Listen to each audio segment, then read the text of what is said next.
mga kawaiti, oh. Ang lakas ng hangin dito mga kawaiti.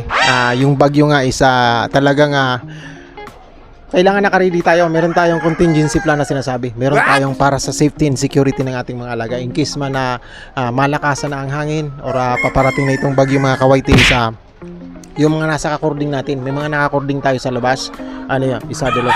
6 na piraso mga kawaiti. Ayan, oh. Mayroon tayong naka-reading scratching pen.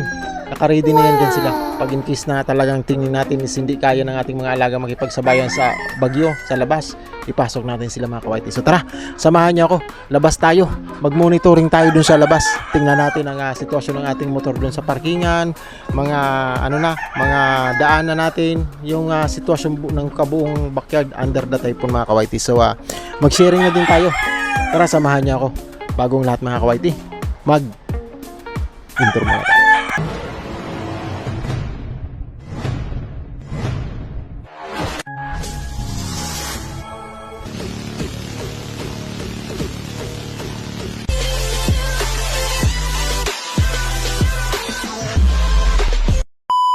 At ayun na nga mga kabid, andito na naman po si GPC Backyard para maglathala sa inyo ng isang panibagong pag-premiere videos mga kabid. Ang ipapakita ko sa inyo at ang laman ng ating paglalathala mga kabid ay tungkol sa kalagayan ng ating backyard mga kabid ngayong panahon na mayroon po tayong bagyo mga kabid. Mayroon po tayong bagyo. Ang pangalan po ay Nando mga kabid. So ayan, makita nyo ang ating mga kamuting kahoy ay nabuwal na mga kabid dahil sa humagupit na kanina ang malakas na hangin. So dito natin ginagawa mag-inspect, mag-analyze kung tutudo pa ba ang hangin. Kailangan ba nating itumba lahat? At syempre ang ating mga alagang manok mga kabid, kailangan ba nilang maipasok sa loob mamaya mga kabid? O kailangan nating tingnan kung kakayanin nila ang magdamag kung ganito kalakas ang hangin mga kabid. So syempre inspect tayo bago tayo mag-decide. So ayan mga kabid, pakita ko sa inyo ang mga bunga ng ating patola mga kabid. Sayang nito mga kabid, mayroon pa tayong nakitang tatlong ganito mga kabid. So tansya ako 1 linggo mga kabid, pwede na natin yung mai-harvest mga kabid. Malalagyan na naman natin yan ng sugpo, and then miswa, and then higop, and then aray ko. Ang sarap niyan mga kabid. Oh yes. So tara, samahan niyo ako. Samahan niyo akong ipakita sa inyo ang sitwasyon ng ating kabuuang backyard. At siyempre pupuntahan din natin ang karatig natin backyard na nag-aalaga din ng manok, kung ano ang mga desisyon nila sa nararanasan namin pare-parehas na lakas ng hangin mga kabid, mga kalagayan ng manok nila na which is parehas din sa akin dahil may mga nasa labas din siyang manok mga kabid. So ayan mga kabid, puno ng balimbing. So ginagawa ko mga kabid, iikutin natin ang buong backyard natin. Pupuntahan natin ang kalagayan ng kaibigan nating backyard din, and then syempre ang motor natin doon na talagang nasa labas, walang silungan. Titingnan natin kung medyo baka mga kabid, syempre worst for worst or masamang baka may nangyari. So ayan mga kabid, yung dalawang balon dito mga kabid, 2 pirasong batis or spring, kumbaga sa English is spring po, bukal po yan mga kabid. 2 po yan yan ako kumukuha ng tubig nung tag-init, pang basa natin sa backyard, pang tanim, dahil lang nung patapos na ang tag-init, saka ko tinanim yung mga kamuting kahoy na yon. So syempre araw-araw kong dinidiligan, hapon-hapon mga kabay, dito ako kumukuha. So yan, medyo malabo siya mga kabay dahil po ang lakas nga ng hangin ang galing sa bundok dun sa taas, umaagos, medyo medyo coffee brown mga kabay. So ayan mga kabay, so walang mag-iigib kasi madumi pa yan, malabo pa siya. So akit na tayo mga kabay, punta na tayo dun sa kalagayan ng ating kaibigang backyard din na nag-aalaga ng manok, and then dun banda nakalagay ang ating motor. Ayan, may pato mga kabay, may pato, gala yung mga pato na yan mga kabay. So tara, akit tayo. So makita nyo yung patarik, paakyat na puro madulas mga kabay dahil medyo adobe, pag nabasa instant instant sliding mga kabay. So ayan, punta tayo doon, tingnan natin ang kalagayan ng ating motor. So siyempre sa panahon ngayon, di natin hawak ang kaisipan ng ibang tao.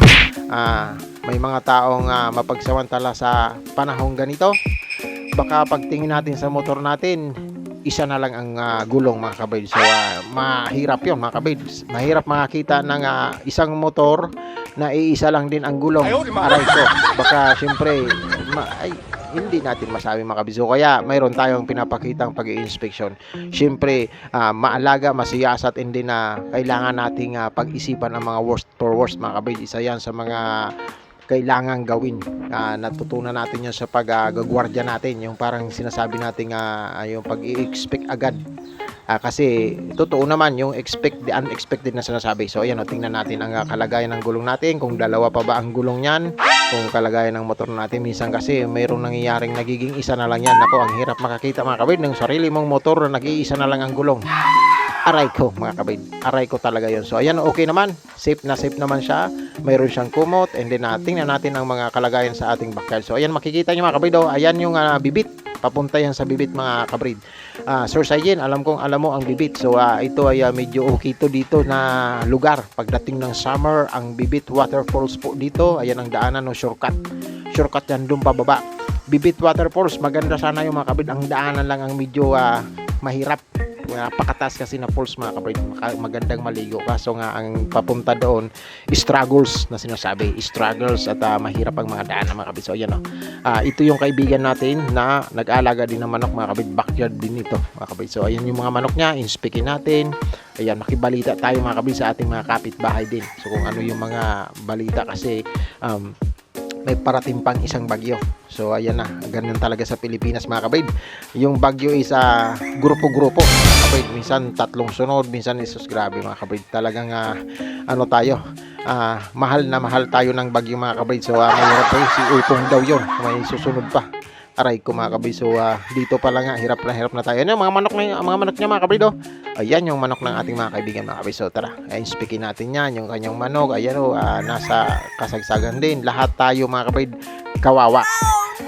Yung ating bahay, tayo, tsaka mga alaga natin. So lahat kailangan magsakripisyo mga kabid. So dito pa lang nadidecidean ko na mga kabid na ayokong magkaroon ng sakit ang aking mga alagang manok dahil sa kapabayaan ko. Gagawa ng paraan para sila ay maging safety. Ang kanilang health ang kailangang priority natin mga kabid. So ayan, tara, balik na tayo pababa mga kabid. Dito pa lang nakapag-decide na ako na ay paano kung lumala, paano kung bumuhos. Kailangan ang manok natin is nasa safety na. Kasi mahirap pong tumakbo-takbo sa backyard pag hating gabi dahil bumuhos ang napakalakas ng ulan, tapos yung mga manok mo kailangan mong evacuate mga kabid. So kailangan advanced thinking na sinasabi.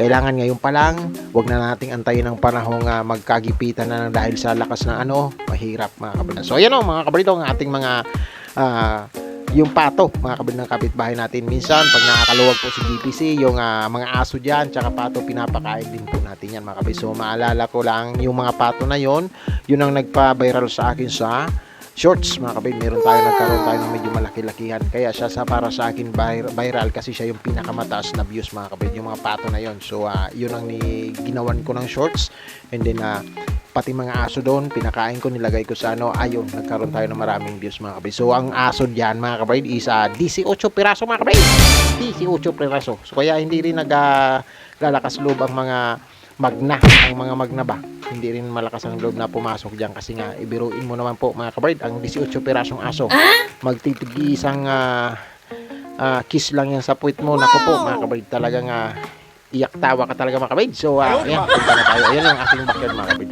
Ayan yung backyard natin. So ang gagawin natin mga kabid, dahil paikot-kiro yan, i-inspekin natin yung paikot niyan mga kabid. I-inspekin natin ang kalagayan ng kabuuang backyard natin. So yan mga kabid, lahat yan pinaikutan ko ng yero mga kabid. Pinaikutan natin ng yero yan ang ating buong area. Itong espasyo na to na lakaran isa sa atin pa ito, at binigay natin ito dun sa mga kaibigan nating kapitbahay mga kabid, para mayroon silang lakayan. Dahil po umiigib sila ng tubig, doon sila dumadaan sa dulo. So ang pinaka natural na daan yan mga kabid is diretso itong hagdan na ito mga kabid. Hanggang sa likod ko diretso yung pataas, yan ang pinaka plano dyan ng gobyerno sa amin. Tapos dahil medyo dumadaan papuntang balon ng iba, binigyan natin ng isang metrong space, siniminto natin, din pina-check natin mga kabid sa barangay para aprobado.